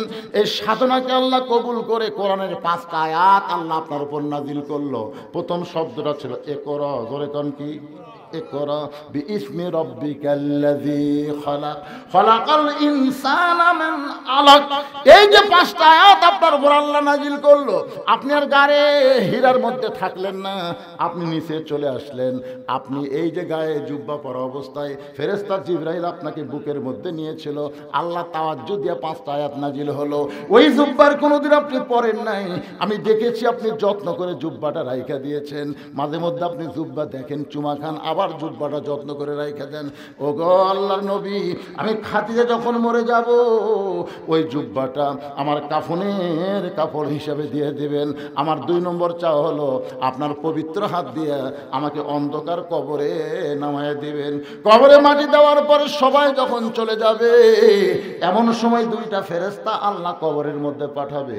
2টা ফেরেশতা কবরে আসবে, তাদের নাম হলো মুনকার নাকির। ধরে কোন তাদের নাম কি? ফেরেশতা আসিয়া যখন জিজ্ঞাসা করিবে, দিন কি তোমার মাবুদকে, বা তখন কি বলিবে? সবাই বলে, গান গাইলে গুনাহ হবে নাকি? ফেরেশতা আসিয়া যখন জিজ্ঞাসা করিবে, দিন কি তোমার মাবুদকে, বা তখন কি বলিবে? সবাই বলেন, আল্লাহ বিনে নাই রে মাবুদ, আল্লাহ বিনে নাই রে মাবুদ। জবানে তাই বলো রে বলো, মুখে আল্লাহ রাসূল সবে বলো। ওগো আল্লাহর নবী, ওই ফেরেশতা 3টা প্রশ্ন করবে, আমি খাদিজা উত্তর দিবার পারবো না, আমার পক্ষ থেকে আপনাকে উত্তর দেওয়া লাগবে। এই 3টা চাওয়া যদি আপনি পুরা করতে পারেন, তাহলে 50,000 বছরের কবরে আমার খাদিজার কোনো চিন্তা নাই। সঙ্গে সঙ্গে আল্লাহ নবী খাদিজার কবরে চুমা দিয়ে বললেন, খাদিজা, ওই আল্লাহর শপথ করে বলতেছি, আমার আগে যদি আপনার মৃত্যু হয়, তাহলে আপনার 3টা চাওয়াই আমি পুরা করব ইনশাআল্লাহ। আপনার বলেন তো, এখানে রাসূল কি বললেন? আমার আগে যদি আপনার মৃত্যু হয়। এই কথার দ্বারা রাসূল বুঝালেন কে কখন মরবে এটা আল্লাহর নবীও আর আমাকে করে জানে, তো জানে না। 5 তলার উপর তলা শুয়ে থেকে, এ বাড়ি আমার, 1.5 লাখ টাকার খাটের উপরে 12,000 টাকার কম্বল গাওয়ার দেখ, আমার বাড়ি আমার ঘর, আমার নামাইকে ওরে তোমার চাদর দেয়, আমার নামাবি কে? রাত 3টার সময় একটা ভূমিকম্প। ধরেন কি কম্প না, খুব জোরে ওরা, ওই চেতন পাই এত ফোর্সে নামছে ভাই, কম্বলের মধ্যে লঙ্গি খুলে আছে, ওটাও পরার টাইম নেই, একে ন্যাংটা হয়ে নামছে। ফেরেশতা বলতেছে, আল্লাহ নামাইলা নামাইলা, তাই বলে ন্যাংটা করে। আল্লাহ অহংকার করিস না রে। 41 সাল পর্যন্ত 1 লক্ষণ সে ন্যাংটা হয়ে নামে পলাছে, আর একটা পলালো হাসিনা। ধরে করে কথা ঠিক কিনা, তার গোষ্ঠী শুদ্ধ। অহংকার করো না বাবান, পলাবো না পলাবো না, শেখের বেটি পলায়। আর একটা শালা কাউয়া কাউয়া, এই আর এই হামান, এই হচ্ছে হামান। হাসিনা যদি ফেরাউন হয়, কাদের হলো হামান। ধরে এই শালা হামান, আর মাজা ফলে না, তেজতে মাইক পালি কয় খেলা হবে, খেলা হবে, খেলবার গেলে মাজা থাকা লাগবে না, পাগলা, মাজা ছাড়া খেলা যায় কি? তাহলে সমস্ত ক্ষমতার মালিককে। আমার সঙ্গে যারা পারেন তারা পড়েন, না পারলে মনোযোগ দিয়ে শুনবেন। আল্লাহ তাআলা কোরআনে বলতেছেন, তুইজ্জু মান তাশা ওয়া তুযিল্লু মান তাশা বিয়াদিকাল খায়র ইন্নাকা আলা কুল্লি শাইইন কাদির। মা খাদিজা দুনিয়া থেকে বিদায় নিলেন। দুনিয়া থেকে বিদায় নেওয়ার পরে আল্লাহর নবী তাকায় দেখেন, তার 4টা মেয়ে কাঁদতেছে। মা খাদিজার পেট থেকে আল্লাহ তাআলা নবীকে 4টা মেয়ে দিয়েছিলেন। একটা মেয়ের নাম হলো রোকেয়া, একটা মেয়ের নাম হলো কুলসুমা, একটা মেয়ের নাম হলো জয়নাব, আর একটা মেয়ের নাম হলো খাতুনে জান্নাত ফাতেমা। রাসূল তাকায় দেখে 3 মেয়ে কাঁদতেছে, একটু শব্দ শোনা যায়, কিন্তু ফাতেমার কান্নার কোনো সাউন্ড নাই। আপনার বলেন তো, যে মেয়েরা শব্দ করে কান্দে, ওরা কি শুধুই কান্দে? আমার বাবা মইরা গেছে রে, মরার আগে খাট দিবার চাইছিল, সেই খাট আমাকে দিবে কে? আমার বাবা মইরা গেছে রে। তখন বড় ভাই যা বলতে, কান্দিস না পাগলি, যে খাট আমার বাপ দিবার চাইছিল সেই খাট আমি দেবো।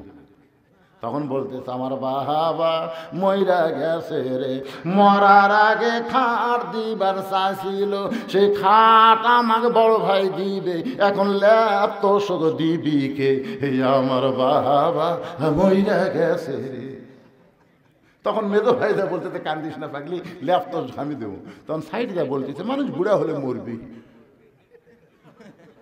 এইরকম কিছু মেয়েরা আছে না নাই? জোরে কেন আছে না নাই? নবীর তাকে দেখে ফাতেমা কাঁদতেছে, চোখের পানি পড়তেছে, গাল ভিজে যাচ্ছে, কিন্তু কান্নার কোনো শব্দ নাই। আল্লাহ নবী ডাক দিলেন, ফাতেমা একটু মেহেরবানি করে ঘরের মধ্যে আয়। ফাতেমা যখন ঘরের ভিতরে, নবী বলেন, ফাতেমা তোমার মা দুনিয়া থেকে বিদায় নেওয়ার আগে আমাকে দুইটা ওসিয়ত করেছে। এক নম্বর ওসিয়ত হলো, তোমার মাকে তুমি একলাই গোসল করার লাগবে। ও ফাতেমা, তোমার সঙ্গে অন্য কাউকে তুমি নিবার পারবে না, তুমি একা একাই তোমার মারে গোসল করানো লাগবে। দুই নম্বর ওসিয়ত হলো, তোমার মাকে একা একাই তোমাকে কাফনের কাপড় পরাতে হবে। ফাতেমা বলে, বাবা আমার আরো 3টা বোন আছে বাবা, এদেরকে যদি সঙ্গে না নেই ওরা মন খারাপ করবে। রাসূল বলে, ফাতেমা ওসিয়ত পালন করা হলো ওয়াজিব। যেখানে তোমার মা তোমার কথা একলা বলেছে, সেখানে অন্য কাউকে আর ঢুকানোর সুযোগ। আপনার ওসিয়ত করবেন। এই গোরস্থানের কমিটি যারা আছে তাদের কাছে আমি বলতেছি, আপনার ওসিয়ত করবেন, যদি কেউ মারা যায় কোনো বেনামাজি কবর খুঁড়তে পারবে না। আপনাদের গোরস্থানে কবর কারা খড়ে, নামাজি না বেনামাজি? আরে গোরস্থানের একটু মাটি বায়না করে রাখ, কখন যেন আসতে পারে তোমার মরণের ডাক। গোরস্থানের একটু মাটি বায়না করে রাখ। যেই বাড়িতে আপনি থাকতে পারবেন না, সেই বাড়ি তৈরি করতে গেলে আপনি ভালো মিস্ত্রি খোঁজেন। যেমন একটা 3তলা বাড়ি করো ভাই, এই ইউনিয়নের মধ্যে সবচাইতে ভালো মিস্ত্রি কেড়ে। যেই বাড়িতে থাকতে পারবে না, সেই বাড়ি তৈরি করেন ভালো মিস্ত্রি দিয়া। আর যেই ঘরে 50,000 বছর থাকা লাগবে, সেই কবর তৈরি করেন বেনামাজি দিয়া। আপনি জানেন, মান তারাকা সালাতু মুতাম্মিদান ফাকাত কাফারা, ইচ্ছা করে এক ওয়াক্ত নামাজ যারা বাদ দিল তারা কাফের হয়ে গেল। আর এই শালা কাফেররা যদি কবর ফোড়ে, কবর দেওয়া মাত্র সওয়াল জবাব বাদী, আযাব শুরু হয়ে যাবে। জোরে কোন কথা ঠিক কিনা? খালি বেনামাজি। আমার এলাকার যারা কবর ফোড়ে, ওরা যাই মারা গেছে তার ছেলের কাছে না কারোর কাছে বলে, হয় আমরা তো কবর খোঁড়া যাচ্ছি, 5 প্যাকেট সিগারেট দাও। এখন 5 প্যাকেট সিগারেট দিয়ে এরা কবর খোঁড়বার যায়।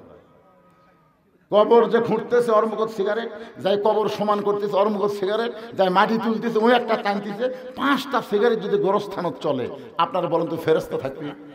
কারণ ফেরেশতা দুর্গন্ধ সহ্য করতে পারে না। ফেরেশতা সাইডে দেখাড়ায় আছে, সাইডে দেখাড়ায় আছে। আল্লাহ কয়, কে রে গোরস্থান বাদ দে, সাইডে কেন? আল্লাহ যে বিড়ি ধরাছে। আপনারা কি মনে করতেছেন আপনি মারা গেলে আপনার গ্রামের সবচাইতে দামি ব্যক্তি হলো মসজিদের মুয়াজ্জিন? আপনি মসজিদের মুয়াজ্জিনকে 10,000 টাকা দিয়ে এখন বিনিয়োগ করেন, ভাই আমি মরে গেলে তুই একটু আমার গোসল করাই দিস। আল্লাহ নবী বলেছেন, মুয়াজ্জিনের মাথা হাসরের ময়দানে সবচাইতে উপরে থাকবে। শুধু মাথা উপরে থাকবে না, আল্লাহ কুদরতি হাত দিয়ে মুয়াজ্জিনের মাথা একটা টুপি পরায় দিবে, যেই টুপিটা চাঁদের মতন আলো ঝুলাবে। সামনে কাতারে 5 জন নামাজিকে আপনি কবর খোঁড়ার দায়িত্ব দেন। শুধু শুধু না, হাদিয়া দেন। মিস্ত্রিকে যেমন টাকা দেন, তাদেরকেও বলেন, তোমাদের 5 জনকে আমি 25,000 টাকা দিলাম, আমি যদি তোমাদের আগে মরি তোমরা আমার কবর খুঁড়বা, যদি তোমরা আগে মরো আমি মাফ করে দিব, অসুবিধা নাই।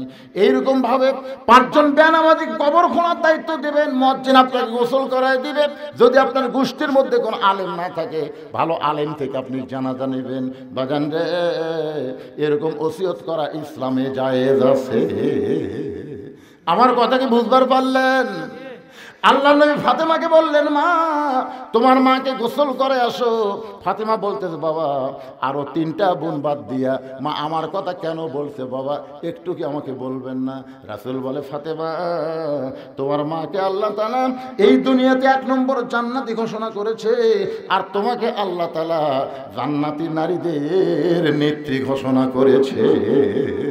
সেদিন থেকে তোমার মা আমার কাছে বলেছে, আমার যেই মেয়েটা জান্নাতি নারীদের নেত্রী হবে, ওই মেয়েটা যদি আমাকে গোসল করায় দেয়, আমার মনে হয় ওই গোসলের ভিতরে আল্লাহ আমার শরীরের মধ্যে রহমত বরকত দিয়া দিবে। মা ফাতেমা খাদিজাকে গোসল করায় দিয়া আল্লাহ নবীর কাছে এসে বলতেছে, বাবা মাকে যখন একলা একলাই কাফনের কাপড় পরার লাগবে, তাহলে কাফনের কাপড় কোথায় আপনি ব্যবস্থা করেন? সঙ্গে সঙ্গে নবী আমার ওই জুব্বা টেনে বের করে ফাতেমার হাতে দিয়ে বলে, মা এই জুব্বাটা তোমার মাকে কাফনের কাপড় পরায় দাও। ফাতেমা শুধু কান্দে আর কান্দে। রাসূল বলে, ফাতেমা কান্দার কারণ? বলে, বাবা আমি মায়ের মুখে শুনেছি আমার মা যখন মক্কার সবচাইতে ধনবতী রমণী ছিল, আপনি তখন মায়ের বাড়িতে রাখালি চাকরি করতেন, আপনাকে রাখাল মুক্ত করে আমার মা স্বামী বানাইছে। মক্কার সবচাইতে ধনবতী রমণীকে বিয়ে করার পরে আজকে আমার মা মরে গেল, আর মায়ের জন্য মক্কার দোকানে কি নতুন কোনো কাপড় নাই? কোনো নতুন কাপড় না দিয়ে এই পুরাতন জুব্বা দিচ্ছেন বাবা, মরার সঙ্গে সঙ্গে আমার মায়ের কথাকে আপনি ভুলে গেলেন। রাসূল কান্দে বলে, ফাতেমা এই জুব্বা আমি তোমার মাকে দিচ্ছি না মা, তোমার মা আমার কাছে চাইছে। ফাতেমা বলে, বাবা এই পুরাতন জুব্বা চাওয়ার পিছনে মায়ের কারণ কি? আল্লাহ নবী বললেন, ফাতেমা এই জুব্বা সাধারণ কোনো জুব্বা নয়, এই জুব্বার সঙ্গে আল্লাহর কোরআনের সম্পর্ক রয়েছে। এখন আপনারা বলেন, আল্লাহর কোরআনের সম্পর্ক যার সঙ্গে থাকে তার দাম বাড়ে না কমে? আল্লাহর কোরআনের আইনকে গ্রহণ করে এই অন্ধকার কবরে যদি যাওয়ার পারেন, আল কোরআনের আলো খালি সংসদে চালো না, আল কোরআনের আমলটা আপনার অন্ধকার কবরেও আলো দেবে। ধরে কোন কথা ঠিক কি না? অনুনাজ্জিলু মিনাল কোরআনি মা হুয়া শিফাউ ওয়া রাহমাতুল লিল মুমিনিন। এখন আপনারা বলেন, এই যে গোরস্থান, এই গোরস্থান কোরআনের মধ্যে আছে না নাই? আর একটা আয়াত আমি পড়ে আপনাদের সামনে, এখানে কি হয়েছে শুরু হলো, মিনহা খালাকনাকুম ওয়া ফিহা নুইয়িদুকুম ওয়া মিনহা নুখরিজুকুম তারাতান উখরা। আল্লাহর এই কোরআনের সঙ্গে সম্পর্ক রাখতে গিয়ে আমি ভাদার পশ্চিম পাড়া, যারা এখানে বসে আছেন, এই ভাদার পশ্চিম পাড়ার কারা একটু হাত তোলেন তো। সঙ্গে সঙ্গে আল্লাহর নবী দরজা বন্ধ করে দিলেন। ফাতেমার জুব্বাখানা কাফনের কাপড় পরে যেই মাত্র দরজা খুলেছে, আল্লাহ রাসূল তাকে দেখে ফাতেমা মুচকি মুচকি হাসতেছে। রাসূল বলে, ফাতেমা আপনি মুচকি মুচকি হেসে কেমনে দরজা খুললেন? ফাতেমা বলে, বাবা কানতে কানতে কেন গেলাম, হাসতে হাসতে কেন দরজা খুললাম আপনি জানেন? রাসূল বলে, ফাতেমা কানতে কানতে ঢুকলে আমি জানি, কারণ একজন মেয়ে তার মাকে কাফনের কাপড় পরাবে, অবশ্যই কানতে কানতে ঘরের মধ্যে ঢুকবে, কিন্তু হাসতে হাসতে দরজা খুললে ফাতেমা আমি নবী হয়েও বলতে পারতেছি না। ফাতেমা বলে, বাবা এতদিন আমি জানতাম আপনি ভিতরেও জানেন বাহিরেও জানেন, কিন্তু আজকে দেখতেছি কি জন্য হাসতে হাসতে দরজা খুললাম আপনি জানেন না। রাসূল বলে, ফাতেমা মা ইয়ান্তিকু আনিল হাওয়া ইন হুয়া ইল্লা ওয়াহয়ুন ইউহা। আমি রাসূল বলতে পারি না যতক্ষণ আল্লাহ না বলায়। ফাতেমা বলতেছে, বাবা আপনার জুব্বাখানা আমার মাকে যখন পরাবারে গেছি, এমন সময় নজর করে আমি দেখতে পাই, 2 চোখ দিয়ে দেখলে কিন্তু নজর হবে না, নজর করতে গেলে অন্তরের চক্ষু লাগবে। ধরে কোন ঠিক কি না? আজকে বাড়ি দেখে আমরা খুশি হই, কবর দেখে আমরা কিছুই মনে করি না। একবার অন্তরের চক্ষু দিয়ে তাকায় দেখেন, এই দুনিয়া বাড়ি ঘর একদিন হয়ে যাবে পর, এই দুনিয়ার বাড়ি ঘর একদিন হয়ে যাবে পর, যাইতে হবে অন্ধকার কবর। মা ফাতেমা বলতেছে, আমি নজর করে দেখি আমার মা খাদিজার শরীরে আল্লাহ জান্নাতের পোশাক পরায়া দিছে। সঙ্গে সঙ্গে নবী বললেন, ফাতেমা আল্লাহ তোমার মায়ের শরীরে জান্নাতের পোশাক পরাবে, এইটা আমি জানতাম না, কিন্তু সাহস করে বলতে পারি নাই। ফাতেমা বললেন, বাবা কেমনে জানতেন? রাসূল বলে, ফাতেমা, যে মহিলাটা সর্বপ্রথম তোমার বাবাকে নবী বলে স্বীকার করেছে, আল্লাহর প্রতি ঈমান এনেছে, আমার মনে হয় আল্লাহর পক্ষ থেকে খাদিজাকে ঈমানের পুরস্কার আল্লাহ দিয়েছে। নবী নিজের হাতে খাদিজাকে অন্ধকার কবরে নামায় দিলেন। কবরে নামানোর পরে মাটি দেওয়া যখন শেষ, সবাই চলে গেছে, কিন্তু নবী খাদিজার কবর ছাড়েন না। ঘন্টার পর ঘন্টা হয়ে যায়। আল্লাহ বলে, হাবিব, সবাই চলে গেল খাদিজার মাটি দিয়া, কিন্তু আপনি কেন কবর ছাড়েন না? রাসূল বলে, আল্লাহ, এই খাদিজার কাছে আমি ওয়াদা দিয়েছি, মুনকির নাকির খাদিজাকে প্রশ্ন করবে, খাদিজা উত্তর দিবার পারবে না, আমি নবী খাদিজার পক্ষে উত্তর দিব। আল্লাহ বলে, হাবিব, আপনি মনে করেছেন আপনি শুধু একাই খাদিজাকে ভালোবাসেন, আজকে শুনে নেন, আপনি যেমন খাদিজাকে ভালোবাসেন, আমি আল্লাহ তেমন ভালোবাসি। আপনারা কি মনে করছেন যারা নামাজি ব্যক্তি তারা যখন কবরে যাবেন, মুনকির নাকির যখন বলবে মান রব্বুকা, আপনার রবকে, আপনাকে উত্তর দেওয়া লাগবে? আপনার পক্ষ থেকে নামাজ দাঁড়িয়ে যাবে, নামাজ বলবে, মুনকির নাকির, কাকে মান রব্বুকা প্রশ্ন করতেছ? মুনকির নাকির বলবে যে শুয়ে আছে কবরে, তাকে বলে, তুই জানিস এখন কেবল আরামের একটু ঘুম দিছে, আর এই ঘুম ভাঙার জন্য মান রব্বুকা প্রশ্ন করতেছিস? তুই জানিস এই লোকটা সারা জীবন কত ওয়াক্ত নামাজ পড়ছে? মুনকির নাকির বলে, আমরা কেমনে জানবো? আরে পাগলা, দৈনিক 5 ওয়াক্ত নামাজ পড়ছে, 50 বছরে 5 ওয়াক্ত 50 বছর গুণ দে। মুনকির নাকির কয়, আমাদের কাছে তো ক্যালকুলেটর নাই ভাই, নামাজ বলতেছে আমার কাছে আছে। এই লোকটা মসজিদে ঢোকার সাথে সাথে নামাজের নিয়ত করেই বলেছে আলহামদুলিল্লাহি রাব্বিল আলামিন, রুকুত যায় বলেছে রব্বিল আযীম, সিজদায় বলেছে রব্বিল আলা। কিন্তু দুনিয়াতে এতবার রব রব কয়ে কেবল কবরের মধ্যে আছে, আবার রব। মুনকির নাকির কয়, আল্লাহ, তোমার বান্দাকে মান রব্বুকে প্রশ্ন করলে নামাজ যে খাবার খেপছে, আমরা কি করি? আল্লাহ কয়ে যে নামাজ নিয়ে কবরে আসছে, তার মান রব্বুকা প্রশ্নের উত্তর হয়ে গেছে। তাহলে সুবহানাল্লাহ করলে হবে না তো? ফজরের নামাজ জামাতে পড়া লাগবে। ভাই রে, এখানে অনেক মানুষ আছে তারা মনে করে কবরের উত্তর খুবই সোজা। যখন বলবে মান রব্বুকা আল্লাহ, আমার নবীকে মুহাম্মদ রাসূলুল্লাহ, আমার দ্বীনুকা ইসলাম।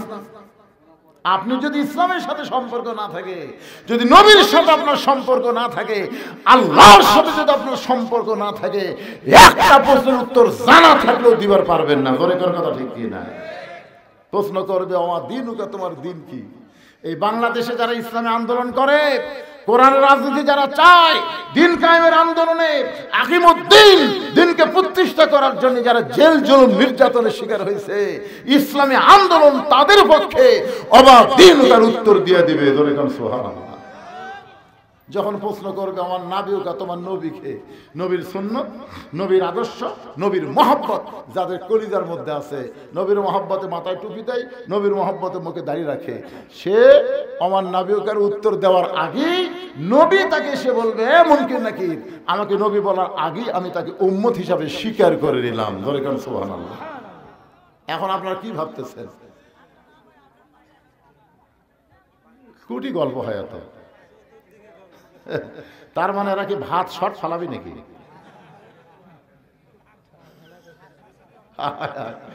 ভিতরে যারা নাই, বাহিরে হইচই করে ভাত খাবার চায়। আল্লাহ, ওয়াজ না শোনা যারা খাবি, এই খাওয়ার পরে কমপক্ষে 5 থেকে 1000 টাকা যেন ডাক্তার দেওয়া লাগে নাকি? কোনো অযথা অযথা যারা খাবি।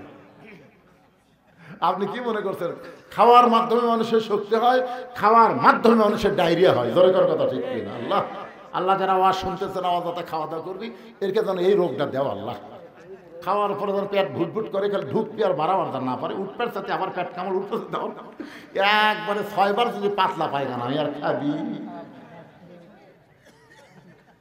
শরম নাই, লজ্জা নাই। মুরগির তলে ডিম দিলে বাচ্চা হয় রে, মুরগির বাহিরে ডিম থাকলে বাচ্চা হয় না, কাঁচিয়া হয়। সামিয়ানার তলে যারা, মুরগির নিচে উষুম পাশে তারা। ধরে কোন ঠিক কিনা? আর বাইরে যারা, কাঁচিয়া তারা। খা, জন্মের শেষ খাওয়া খা। কি চিল্লাছিলি দেখছেন? বাহিরে কি হয় আর আছে? খামিস কে?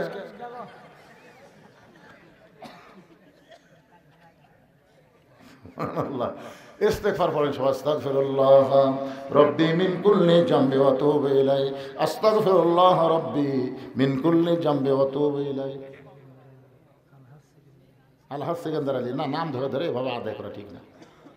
উনি কবে ওয়াজ করে যাই কি বিপদত পড়ছি, এখানে আলহাজ সেকেন্দার আলী কে? হ্যাঁ নাই তো।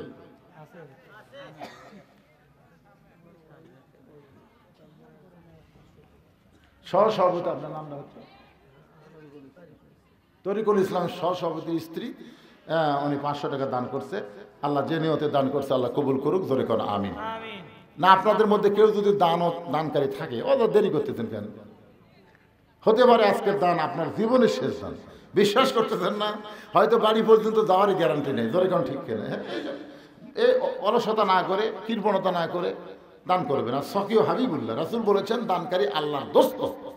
সুবহানাল্লাহ। আল বাখিলু লা ইয়াদখুলুল জান্নাহ, যারা বখিল হবে এরা তো জান্নাতই পাবে না। বড় আশা করে আপনাদের নাম তারা অতিথির মধ্যে দিছে, সহসভাপতির মধ্যে দিছে, আশা করে দিছে। আপনারা তাদের আশা ভঙ্গ করবেন, আল্লাহ বরকত দিবে। দেওয়ার মালিক কে? আল্লাহ। সবাই দান করবে ইনশাআল্লাহ। এখন সবাই বসেন, যারা দাঁড়িয়ে আছেন সবাই বসেন।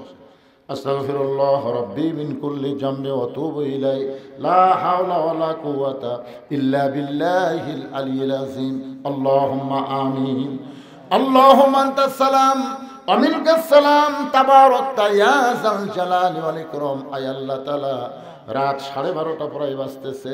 এই দীর্ঘ সময় পর্যন্ত তোমার বান্দা বান্দিরা আরামের বাড়ি ঘুমকে বাদ দিয়া কোরআন হাদিসের মহব্বত কলিজার মধ্যে নিয়ে আজকে কবর সংক্রান্ত আলোচনা শুনেছে। মেহেরবানি করে আজকের মাহফিল আমাদের সকলের হেদায়েতের জন্য, নাজাতের জন্য, জান্নাতের জন্য কবুল করো। এই মাহফিলের শুরু থেকে শেষ পর্যন্ত যত আলোচনা হয়েছে আল্লাহ, এর মধ্যে যদি ত্রুটি হয়, ভুল হয়, মাফ করে দিও। এর যা হাদিয়া মঞ্জুর করো সোনার মদিনায় নবী পাকের রওজা মোবারকে আল্লাহ কবুল করো। তামাম আম্বিয়ায়ে কেরাম, আসহাবে কেরাম, তাবিঈন কেরাম, তাবা তাবিঈন কেরাম, আউলিয়ায়ে কেরাম, পীর মাশায়েখ, বুজুর্গানে কেরাম, তামাম পৃথিবীর মাটির নিচে যত মুমিন মুমিনাত শুয়ে আছে আল্লাহ, সকলের আরওয়াহ পরে হাদিয়া কবুল করো। আল্লাহ, আমরা যারা হাত তুলেছি, আমাদের জনম দুঃখনী মা যাদের কবরে চলে গেছে, ছোট্ট একটা শব্দ হলো মা, এই নামের যে কি মধু, যাদের মা নাই তারাই বুঝতেছে। এই দরদের মা যাদের কবরে গেছে আল্লাহ, মেহেরবানি করে মায়ের কবরকে জান্নাতের টুকরা বানিয়ে দাও। বাবার বাড়ি ঘর সবই আছে, আমরা যারা বাবা হারাইছি আল্লাহ মেহেরবানি করে বাবার কবরকে জান্নাতের টুকরা বানিয়ে দাও। আমাদের দাদা দাদি, নানা নানি, আত্মীয় স্বজন, শ্বশুর শাশুড়ি যাদের কবরে গেছে আল্লাহ, কবরবাসীদের মাফ করে দাও। আল্লাহ, তোমার ভাদার পশ্চিম পাড়ার বাবাজিরা কষ্ট করে মেহনত করে এত সুন্দর আয়োজন করেছে আল্লাহ, গোরস্থানকে লক্ষ্য করে এই কবরে যারা শায়িত আছে তাদের সকলের কবরকে জান্নাতের টুকরা বানায়া দাও। যারা মাহফিল করেছে তাদের সকলকে 5 ওয়াক্ত নামাজি কবুল করো। তাদের সকলকে কবরের পাথেও জোগাড় করে দুনিয়া থেকে বিদায় নেওয়ার তৌফিক দিও। আজকের মাহফিলের সম্মানিত সভাপতিকে আল্লাহ তুমি কবুল করো। 3 জন সহসভাপতিকে আল্লাহ তুমি কবুল করো। আজকের মাহফিলের প্রধান অতিথি আমার ভাইকে কবুল করো। বিশেষ অতিথিদের আল্লাহ তুমি কবুল করো। আলেম ওলামাদের কবুল করো, মুরব্বীদের কবুল করো, যুবকদের কবুল করো, কচি কাঁচা বাচ্চারা তাদেরকেও কবুল করো। পর্দার অন্তরালের মা বোনেরা আবিদা সালিহা পর্দানিশী কবুল করে মা ফাতেমার মতো পর্দা, খাদিজার মতো ধৈর্য দিয়ে দিও আল্লাহ। আমি গুনাহগার বলে দোয়া ফিরা দিও না। এতগুলো মানুষের মধ্যে যার 2খানা পছন্দ হয় সেই 2 হাতের ওসিলায় গোটা মাহফিলকে আল্লাহ তুমি কবুল করো। আমি অসুস্থ, আমার একটা নাতনি আয়েশা সিদ্দিকা নাম, সে বড় অসুস্থ আল্লাহ। আজকের মাহফিলে এই গ্রামের একটা ছেলে কিছুক্ষণ কথা বললো, সেও বড় অসুস্থ, ক্যান্সার রোগী আল্লাহ। আমাদের মধ্যে যারা অসুস্থ সবাইকে শাফা দিয়ে দাও আল্লাহ। বাংলাদেশের প্রতি রহম করো, আল্লাহ ফিলিস্তিনের মুসলমানকে বিজয় দাও, সিরিয়ার মুসলমানকে বিজয় দিয়েছো, বাংলাদেশকেও তুমি রহমত করেছো। আল্লাহ বাইতুল মুকাদ্দাস মুসলমান যেন পায়, আর পৃথিবীর মানচিত্র থেকে ইহুদিদেরকে আল্লাহ তুমি ধ্বংস করে দাও। তুমি তো ধ্বংসের কথা বলেছো, তাব্বাত ইয়াদা আবি লাহাবি ওয়া তাব। আল্লাহ আল্লাহ, তোমার ঘর বাইতুল্লাহকে রক্ষা করার জন্য আব্রাহা বাদশাকে ধ্বংস করেছো আবাবিল পাখি দিয়ে, তোমার বাইতুল মুকাদ্দাসকে তুমি হেফাজত করো। আল্লাহ আল্লাহ আল্লাহ আল্লাহ, ভারতের চক্রান্ত থেকে আমাদের সোনার বাংলাদেশকে আল্লাহ তুমি হেফাজত করো। আল্লাহ মাঠে ময়দানে যে ফসলগুলো আবাদ করতেছে আল্লাহ, প্রত্যেকটা আবাদের মধ্যে আল্লাহ তুমি বরকত দিও। এই ভাদার পশ্চিম পাড়ার উপরে তুমি রহমত বরকতের দরজা খুলে দাও। আল্লাহ প্রতি বছর এমন করে একটা জান্নাতের বাগান যেন লাগাতে পারে, এমন ঈমানী শক্তি গ্রামের সমস্ত মানুষকে দান করে দাও। আল্লাহ সুবহান রাব্বিকা রাব্বিল ইজ্জাতি আম্মা ইয়াসিফুন ওয়া সালামুন আলাল মুরসালিন আলহামদুলিল্লাহি রাব্বিল আলামিন। ওয়াজাল আখিরাতি কালিমাতুনা ইনদাল মাউতি। সকলে পড়েন লা ইলাহা ইল্লাল্লাহু মুহাম্মাদুর রাসূলুল্লাহ।